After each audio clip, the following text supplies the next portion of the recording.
So, some people have pointed out that the bedroom of Luke, the main character in my film Dungeon of Deceit, which is now live on Amuleto, really evokes 80s nostalgia in a powerful way. There are just so many posters, video games, toys, and even vintage soda cans that make Luke's bedroom look like it's straight out of war games. And I definitely want to give a shout out to Pete Hickok, the production designer for this film, who did an incredible job bringing all of this stuff together. In this video, I wanted to talk about some of the items that you see in this room, however briefly, and how they create that powerful 80s nostalgia feel.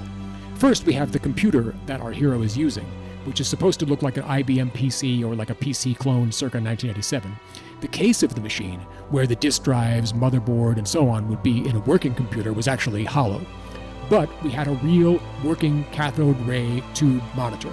The way we made this work was that we actually had an HDMI to VGA adapter running between the laptop, which was sitting on the floor outside of the shot, and the CRT monitor. I didn't know that such an adapter existed, but you learn something new every day. I'm glad that worked because I really wasn't looking forward to having to replace the screen of the monitor in every shot in post-production. Second, we have the posters, toys, and knickknacks that you see in the room. For the posters, we have one of Val Kilmer from Real Genius, which was my favorite movie when I was like 8 years old. I think I could recite every line of that movie, along with Breakin' and Breakin' 2, Electric Boogaloo.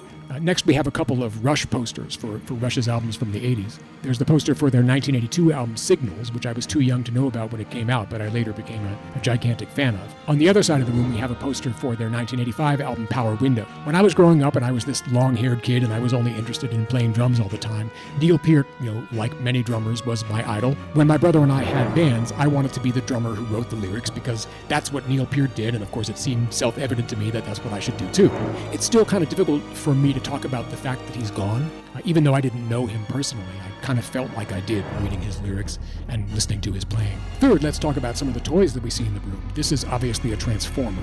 I don't think I had any Transformers growing up, and I think this fact establishes my nerd credentials pretty solidly. My friend and I think this was in 5th grade, made up a role-playing game that was based on the statistics that were on the back of the Transformers toy boxes. There are also a few computer games here, including a couple in the Wizardry series. Wizardry was one of the earliest computer role-playing games, and just like the text adventures from that era, which I did a video about before, they could be very unforgiving. Your party would be constantly barraged with random encounters, and if you were just starting the game, you wouldn't even be guaranteed to survive the first couple of battles. Not to mention that the chests that you would find after the battles could be trapped with a poison needle, or they could explode in a way that would kill one or more of your characters. So that's far from all of the goodies that we see in Luke's room, but hopefully this gives you a general idea of how great a job our production designer did at creating the ambiance that I was looking for.